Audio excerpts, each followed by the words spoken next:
Sir నమస్కారం sir. నమస్తే అండి.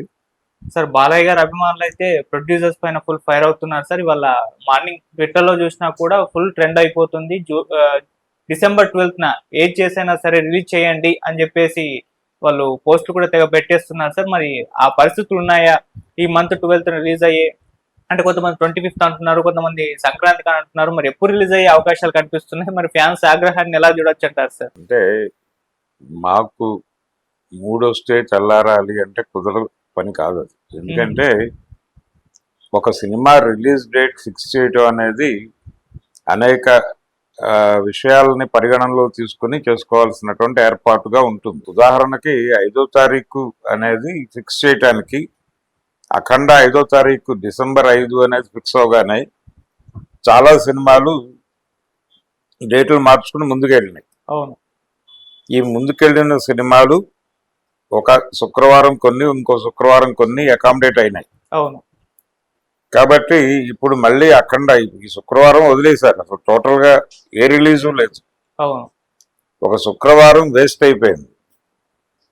ఇప్పుడు ఆ శుక్రవారాల మీద ఇది వెళ్తే ప్రెజర్ అవుతుంది. అందుకని వాళ్ళు సఫర్ అవుతారు. వాళ్ళు సఫర్ అవుతారు అనే దాన్ని కన్సిడరేషన్ లో తీసుకుని దీని రిలీజ్ డేటు వాళ్ళతో మాట్లాడి ఫిక్స్ చేయాలి. అలాగే స్క్రీన్ షేరింగ్, థియేటర్ షేరింగ్, ఈ గొడవ, సింగిల్ స్క్రీన్లు, ఇవన్నీ కూడా కోఆర్డినేట్ చేసుకోవడం అనేది కొంచెం కష్టంతో కూడుకున్నటువంటి వ్యవహారమే. అందుకని రిలీజ్ డేట్ ఫిక్స్ చేయడం అనేది ఎవరికైనా కష్టమే. అయితే ఒకటి బయటకి తెలుస్తున్న సమాచారం ఏంటంటే దీనికి సంబంధించిన సమస్యలన్నీ ఆల్మోస్ట్ పరిష్కారం అయిపోయినాయి. ఇంకా మీ ఏదైనా లాంఛనప్రాయమే మిగిలిన పనులు కూడా, అంటే ఆ కోర్టు వ్యవహారము అది కూడా లాంఛనప్రాయమే. అది కూడా ఈరోజు సోమవారం కాబట్టి ఈరోజు రేపట్లో అది క్లియర్ అయిపోతుంది. అయితే రిలీజ్ డేట్ వీళ్ళు అన్నట్టుగా 12 అవుతుందా అనేది, లేదు 25 అవుతుందా, లేదు 26 అవుతుందా. 26 అనే డేట్ కూడా ఒకటి సర్క్యులేషన్ లో ఉంది. ఈ డేట్స్ లో ఏదో ఒక డేటు, ఆ డేటుల్లో రిలీజ్ అవుతున్నటువంటి సినిమాలు, వాటి తాలూకా ప్రభావం, దాన్ని బేరీజు వేసుకుని ఆ ప్రకారం ఒక డేట్ ఫిక్స్ చేస్తారు తప్ప వీళ్ళు చెప్పినట్టుగా 12వ తారీఖు వీళ్ళు ఏదో ట్యాగ్ చేశారు కాబట్టి కుదరదు. రెండోది, సినిమాకి సంబంధించి రకరకాల అంశాలు చర్చలో ఉన్నాయి. ఇంత బర్డెన్ ఎందుకైంది సినిమా అనేది, అంటే 70 కోట్లు ఫైనాన్సర్స్ ఇవ్వాల్సింది ఉంది. అంటే సినిమా బేరాలు బాగానే జరిగినాయి, బిజినెస్ బాగానే జరిగింది, మేము చాలా సేఫ్ గా ఉన్నాము అని చెప్పారు వాళ్ళు ప్రీ రిలీజ్ ఈవెంట్స్ లోను, అంతకు ముందు కూడా నిర్మాతలు. కానీ ఉన్నట్టుండి ఎందుకు వచ్చింది ఈ సమస్య? రెండోది, ఈ సినిమాకి సంబంధించిన గొడవ ఒకటి ఉంది. ఇక్కడ ఫైనాన్సర్స్ ని క్లియర్ చేయలేదు అనేది ఒక గొడవ అయితే, పాత లావాదేవీలు, గత సినిమాల తాలూకా బ్యాక్లాగ్స్ క్లియర్ చేయలేదు అనేది ఒక గొడవ. ఆ గత సినిమాల తాలూకా బ్యాక్లాగ్స్ క్లియర్ చేయటం అనే పని కంప్లీట్ అయిపోయింది, ఇది కూడా ఆల్మోస్ట్ అయిపోయింది అనేది చెప్తున్నారు. కానీ నా ప్రశ్న ఏంటంటే, వాళ్ళు ఆల్రెడీ ఇంత ముందే ప్రెజర్ పెట్టి ఉంటారు. హీరోస్ ఇంటర్నేషనల్ వాళ్ళు ఈ వివాదం కోర్టు దాకా వెళ్ళడానికి ముందే వీళ్ళ ముందు ప్రెజర్ పెట్టి ఉండే అవకాశం ఉంది. ఏమీ లేకుండా, ముందస్తు ఇవి లేకుండా, హెచ్చరికలు లేకుండా వాళ్ళు కోర్టుకు వెళ్ళి ఉండరు. అప్పటిదాకా ఎందుకు నానబెట్టారు? ఏం జరగదులే చూసుకుందాం అని అనుకున్నారా? అలాంటివి కుదరవు కదా. అలాంటివి కుదరవు కాబట్టే సినిమా రిలీజ్ ని కార్నర్ చేసుకుని వాళ్ళు మోహరిస్తారు. ఎందుకు మీకు ల్యాబ్ నుంచి క్లియరెన్స్ లెటర్లు అడుగుతారు వాళ్ళు రిలీజ్ కి? ఒకప్పుడు ల్యాబ్ దగ్గర ఆగేది సినిమా. ఇప్పుడు సినిమా లోడ్ అయిపోయిన తర్వాత ఆన్లైన్ ఆపరేటర్స్ ఎవరైతే ఉంటారో అక్కడ హోల్డ్ అవుతారు, వాళ్ళు లాక్ చేస్తున్నారు. ఇక్కడ నుంచి ఒక ఫోన్ కాల్ పెడితే గానీ వాళ్ళు అది అడ్డు తీయరు. వాళ్ళు అది అడ్డు తీస్తే గానీ ప్లే కాదు థియేటర్లో. ఈ మధ్య చాలా సినిమాలకి 8 o'clock షో అని చెప్తారు. 8 o'clock జనాలందరూ థియేటర్లోకి చేరుతారు, ట్రైలర్స్ వేస్తూ ఉంటారు. సినిమా పడదు, 8:30 అవుతుంది, 8:45 అవుతుంది. ఏమిటి కారణం అనేది అర్థం కాదు. చివరికి 9:00కో సినిమా పడుతుంది.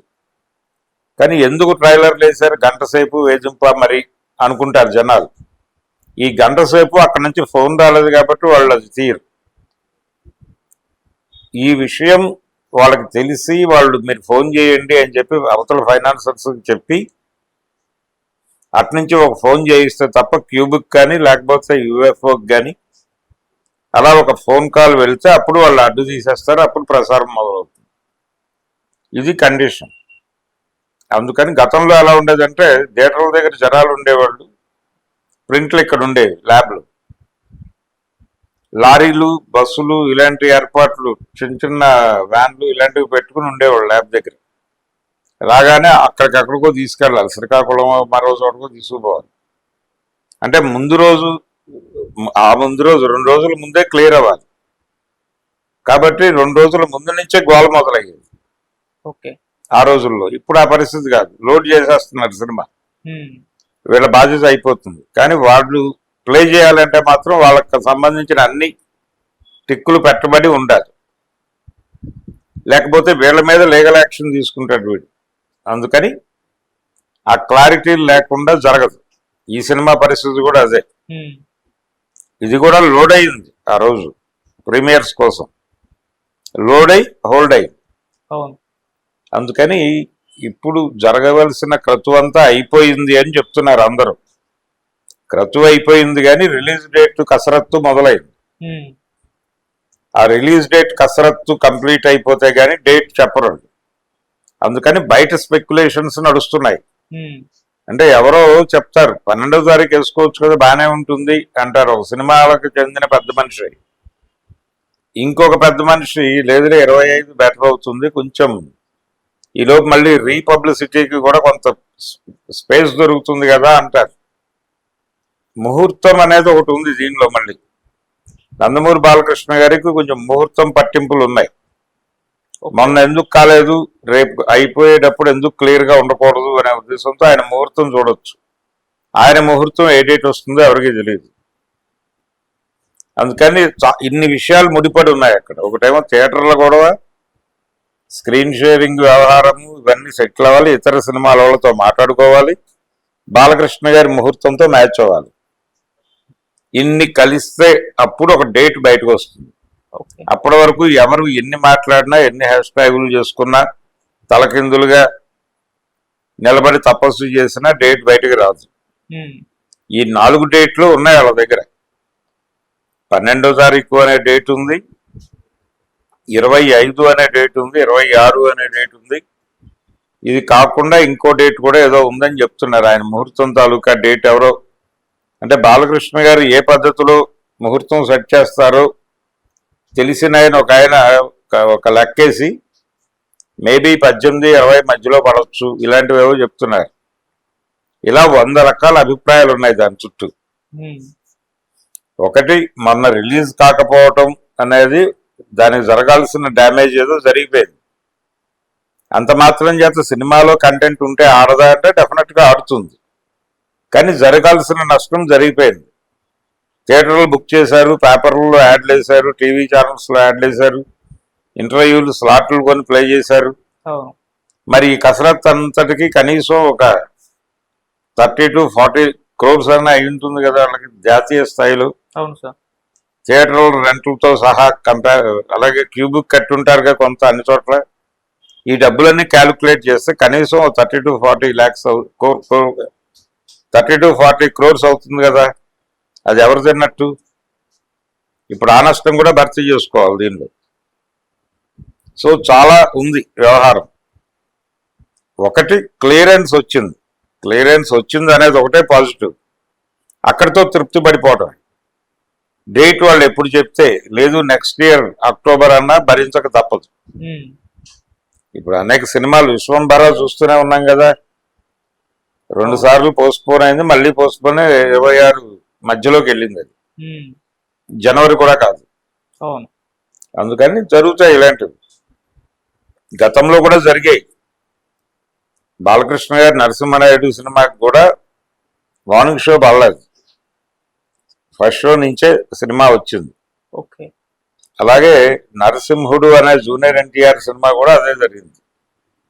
అది కూడా ఈవినింగ్ షో పడింది, ఈవినింగ్ కూడా కాదు, నైట్ షోనే. ఈ లోపు ప్రొడ్యూసర్ వెళ్ళి ట్యాంక్ బండ్లో దూకాడు. సినిమా ఏమో తెర మీద పడాలి, ఇక్కడ సినిమా పడలా, కానీ ప్రొడ్యూసర్ మాత్రం ట్యాంక్ బండ్లో పడ్డాడు. చెంగళ వెంకట్రావు గారు బయటకు తీసి ఏదో డబ్బులు కట్టి మొత్తానికి మేనేజ్ చేసి జూనియర్ ఎన్టీఆర్ అక్కడ కూర్చుని ల్యాబ్ దగ్గర రామానాయుడు గారికి భరోసా కల్పించి మొత్తానికి మధ్యాహ్నం 3-4 ఆ ప్రాంతాల నుంచి ప్రింట్లు బయలుదేరి తీశారు. డిస్టెన్స్ సెంటర్లో నెమ్మదిగా పడింది. లోకల్ అందుబాటులో ఉన్న ఏరియా వరకు 9 గంటలకు ఒక షో వేసి ముగించారు. ఆ రోజుకి సేమ్ డే రిలీజ్ అయింది అనేటువంటి ఒక రికార్డు కోసం. అలాంటి పరిస్థితులు అనేకం చూసున్నాం మనం. కాబట్టి సినిమా వాయిదా పడటమో లేదు, థియేటర్కల్ డేట్ ప్రకటించడం మాత్రమే కాదు, ఆ డేట్ వచ్చేసిన తర్వాత థియేటర్ దగ్గరికి జనాలు వెళ్ళాక సినిమా పడకపోవడం అనే తలనొప్పి ఉన్నప్పటికీ కంటెంట్లో దమ్ముంటే ఆడేస్తుంది. ఓకే. అందుకని రిలీజ్ డేట్ గురించి ఒత్తిడి పెంచాల్సిన అవసరం లేదు. వాళ్ళకి తెలుసు ఆ ప్రెజర్, వాళ్ళు ఆల్రెడీ ప్రెజర్లోనే ఉన్నారు. దాని నుంచి ఎలా క్లియర్ అవ్వాలనేది వాళ్ళ కసరత్తు వాళ్ళు చేస్తున్నారు. ఈ లోపు 100 స్పెక్యులేషన్స్ నడుస్తున్నాయి దాని చుట్టూ. దిల్ రాజు వాంటెడ్ గానే ఆపుతున్నాడని, దిల్ రాజు నెక్స్ట్ పవన్ కళ్యాణ్ తో సినిమా చేయాల్సి ఉందని, ఆయన హస్తం కూడా ఉందని, ఇలా 100 రకాల స్పెక్యులేషన్స్ నడుస్తున్నాయి దీని చుట్టూ. ఇవన్నీ పక్కన పెట్టేసి వాళ్ళు 14 రీల్స్ ప్లస్ వాళ్ళు ముందు వాళ్ళ గొడవ వాళ్ళు క్లియర్ చేసుకుని ఎక్కడ రిలీజ్ డేట్ ఉంది అనేది ఒక కసరత్తు కంప్లీట్ అయిపోయిన తర్వాత మిగిలినవన్నీ సాఫీగా నడిచిపోయాయి. అందుకనే సాఫీగా నడిచిపోతుందనే ఆశిద్దాం.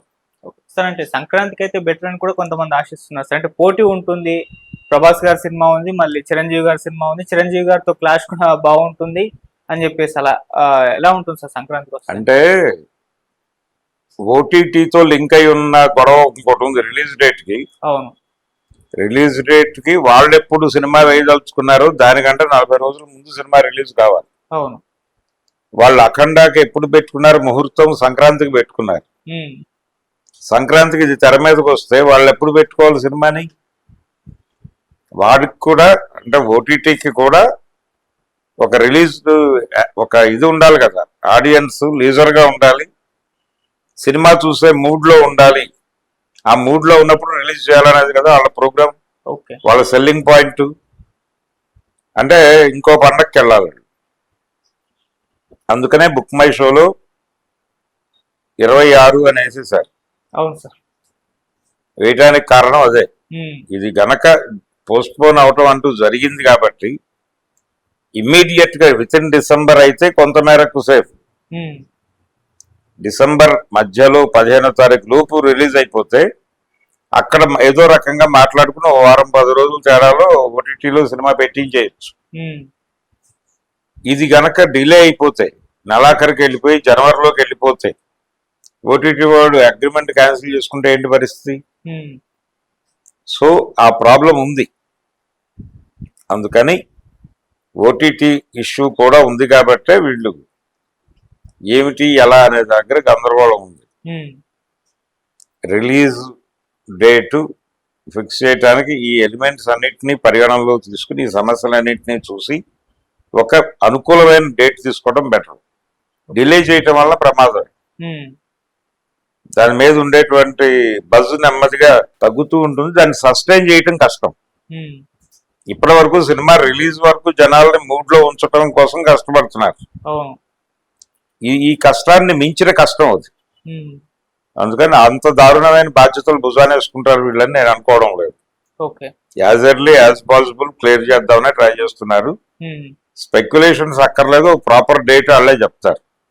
Okay sir, thank you so much. Thank you.